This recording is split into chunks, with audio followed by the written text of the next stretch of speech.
Okay, continuing section 13.3, the fundamental theorem for line integrals. We look at mostly examples from here on out. Now, what we're asked to do in this first example is determine whether or not each vector field is conservative. If it is, find a function, scalar function f, such that the vector field f is equal to the gradient of that scalar function. So we're given first our vector field of xy is equal to this vector in components first and second, p and q. And let's check whether or not this thing is a conservative vector field. In order to do that, we know that a vector field is conservative on a simply connected region D, all the, blah, blah, blah, the conditions that were in the theorems before, not to trivialize them, but we're only going to see problems that have those conditions met. We know that a vector field is conservative if the partial of p with respect to y is equal to the partial of q with respect to x. That's our check, okay? If we needed a confirmation of that, we could go back and look here and see, yeah. Our vector field is conservative if this holds. So in other words, we want to check to see that f is conservative. We just need to find that this is the case. Now, continuing with the problem, we find the partial derivative of p with respect to y, and that's of this function. We end up with negative 4y. Same thing for q with respect to x, and we end up with this positive 4y. These two partial derivatives are not equal, noted here, so f is not conservative. Means there is no function to find little f such that f is equal to the gradient of f. Okay, so that stops that problem right there. F is not conservative because that equality is not met. Now, for the second function we're given, the vector field f is equal to these components, first and second components. Now, p is this function, the first component, q is the second component. We take the partial derivative of p with respect to y and get this function here. We do the same for q with respect to partial x. We get this function here as well. We note that each of these two partial derivatives are equal. So that tells us that f is a conservative vector field. Now our task is to find a function, a scalar function, f of xy, whose gradient is equal to f. So that means that f sub x really should be equal to p, and f sub y should be equal to q. Well, if we're trying to find what f is, and we know that this is the case, if we integrate both sides of this with respect to x, we'll get just f. We'll get some extra baggage. We'll get a constant or a function of y, and we'll talk about that in a moment. But we should get, or at least find an antiderivative of p. We should get part of this scalar function f. Okay, so here it is.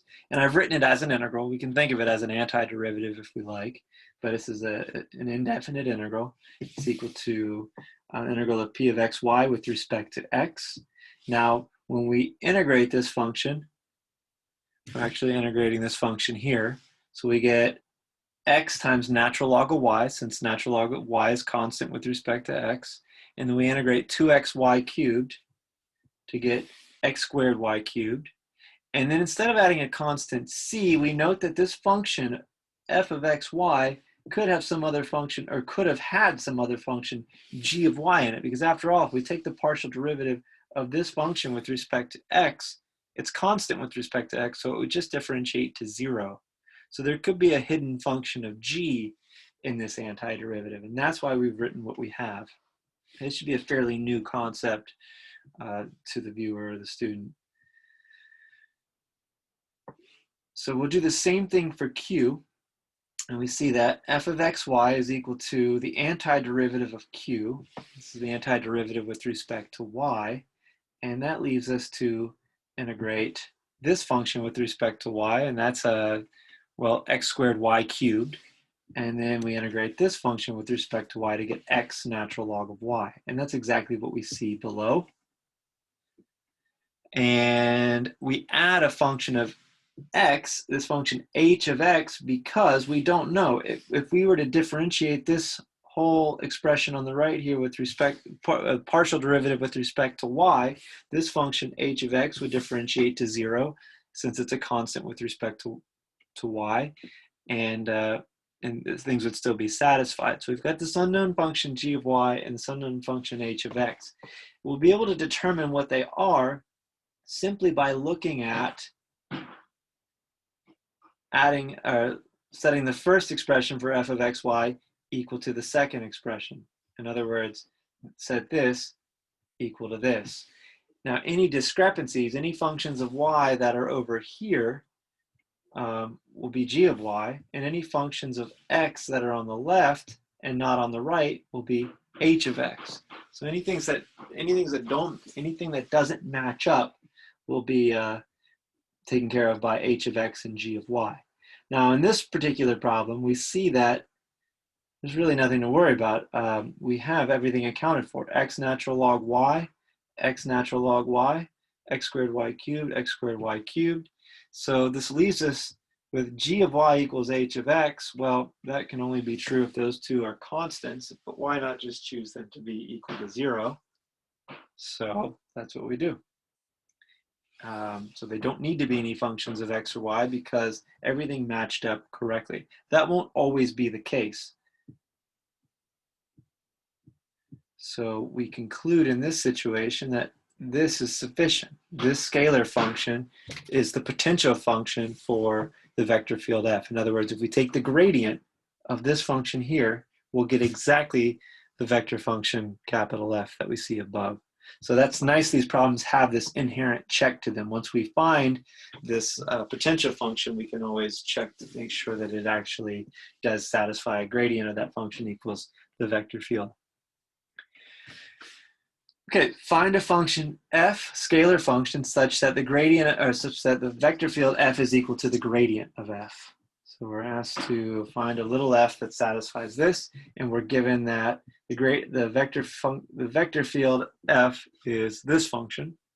So we play the same game essentially. We integrate f with respect to x, this first component with respect to x, to get lowercase f. Or think about it as taking the antiderivative of this function to find what f is.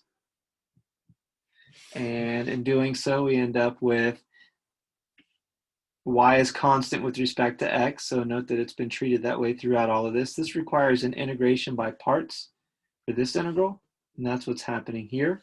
Again, all the y's are constant and treated that way throughout all of this. The substitution for integration by parts is off to the right here, just as a reminder.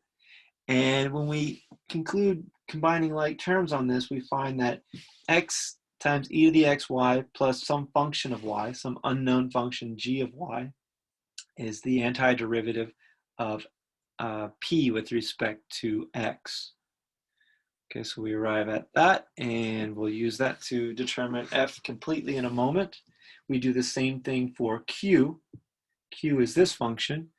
So we integrate with respect to y to find the antiderivative with respect to y, and let f be that function as well. And this one's a little bit more straightforward. Treating x as a constant now, the antiderivative of that is given here. And then we add a function h of x, because again, if we were to take the partial derivative with respect to y, this function h of x is constant, and it would differentiate to 0. So it could be hidden in this antiderivative. So we have this given as our other candidate for f. Now when we set them equal to each other, as we see below, along this line here, again, these two parts match up. So we subtract from both sides. We again see that g of y is equal to h of x, and those are equal to 0. Or any constant, but why not just choose 0? Because it's going to work out either way given any constant we've got written in here. So now f of xy is equal to the function x e to the xy. So again, this came out to a trivial case where g of y is equal to h of x, and we don't need to do anything else to adjust the function. What you'll see in problems where this is not the case is that we'll have, again, some function of y on this side of the equation, strictly a function of y, no x involved, and that will fill in for the role g of y. It didn't occur here, so there's no function to fill in with. And similarly on this side, we would have some function strictly of x added to this left-hand side, and that's what h of x would possibly be. But again, that was not necessary in this case. And so filling in for g of y and h of x is that easy. We just match whatever leftover terms there are in, say, this situation. So for maybe another further example of that would be, say, g of y was equal to h of x, and a term that didn't add out could be something like 1/4 y cubed, for whatever reason showed up on the right-hand side. Well, then h of x is obviously still 0. There's no function of x over here, right? But g of y, it would turn out, is actually equal to that errant function of y, the one that's not accounted for in the expression. So we would add that, and it would be appended to it 1/4 y cubed. I've done that just to demonstrate what would happen in a non-trivial case, but it's not much more difficult. Since I don't think I have an example that showed that, I had to kind of concoct one quickly, make one up for a moment. So that's how you would handle that were it to arise. Again, it's not very difficult though. So second part of this, they ask us to use the result of part A to evaluate the line integral along C of the gradient of f along the curve C. And that's defined by r of t equals cosine t to sine of t, and t goes from 0 to pi over 2. So what we know from the definition of these is that this could be a mess, right? We'd have to rewrite this function, gradient of f, evaluated at the vector function r of t times the derivative, or dotted with the derivative, and so on. But we see that the gradient of f is a continuous function, or is continuous in both components, because it is this function. So we can use the fundamental theorem for line integrals. C is a smooth path, right?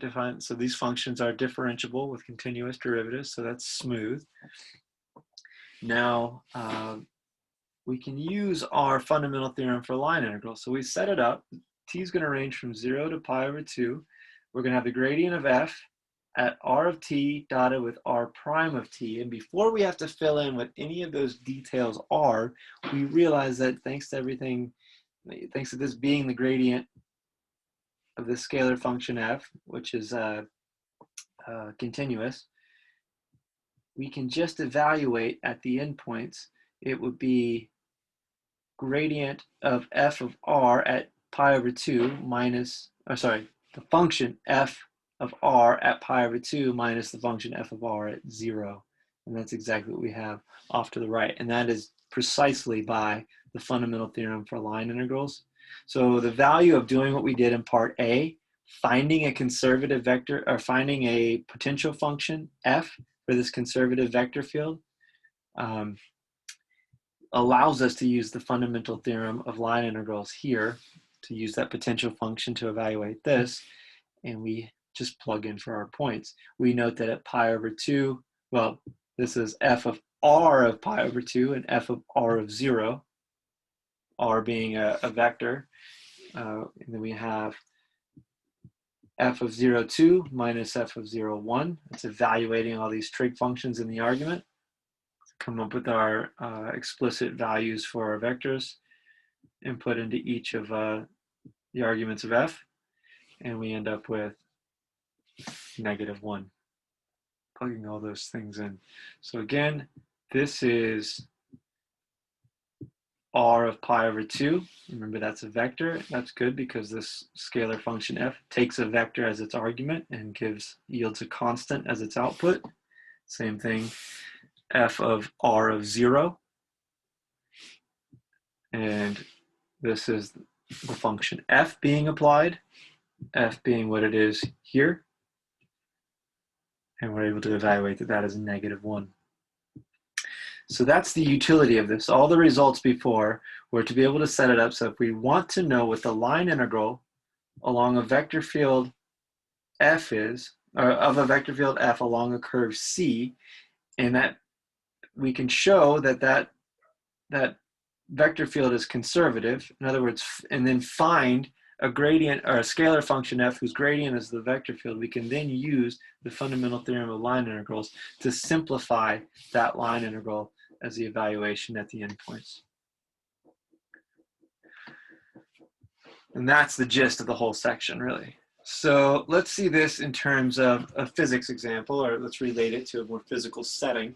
So if F is a force field that moves an object along a path C, parameterized by R of t for t between A and B, where R of A is some point A and R of B is some point B, capital A and capital B. That's the initial point and the terminal point of C respectively. So what we're thinking of is this. F is this vector field. In black, the vector field is denoted. All these little direction arrows. Possibly it's a fluid flow. It could be an air current or a current of water in a plane at least. And A is some point in this, and C is this blue curve.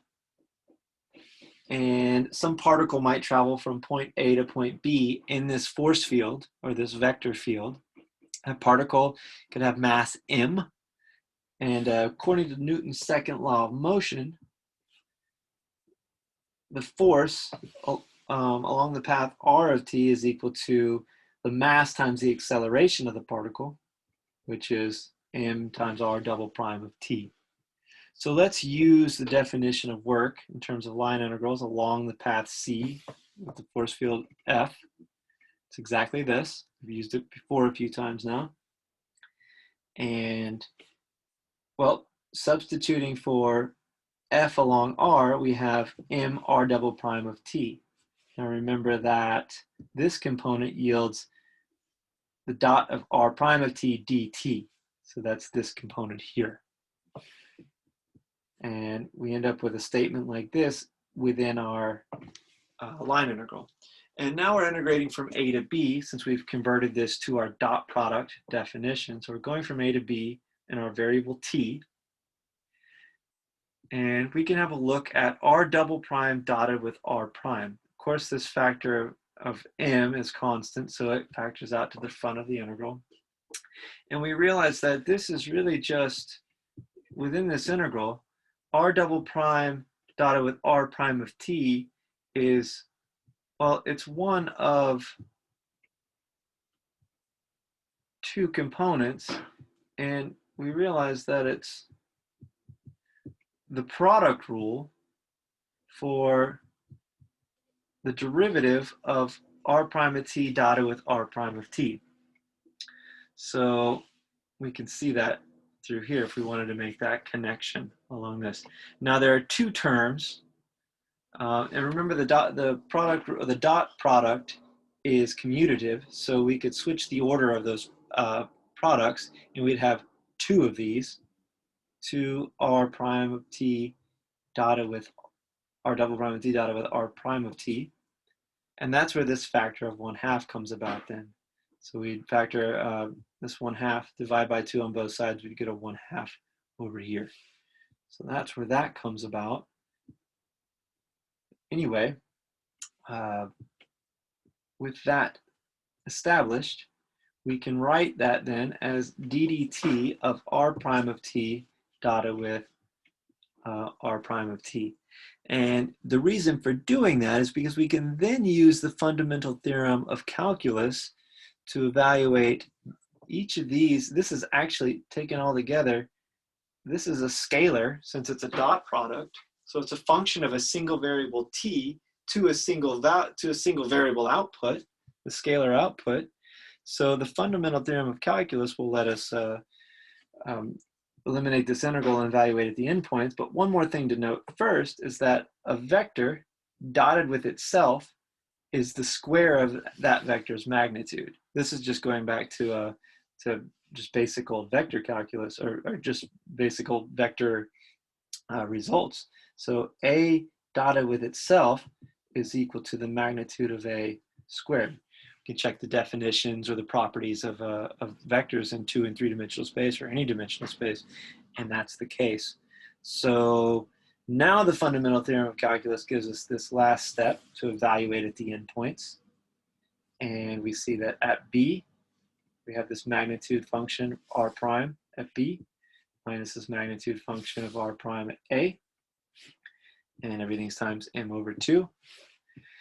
And looking a little bit more closely at what these terms actually are, this is the work, we'll remember. This last expression is the work.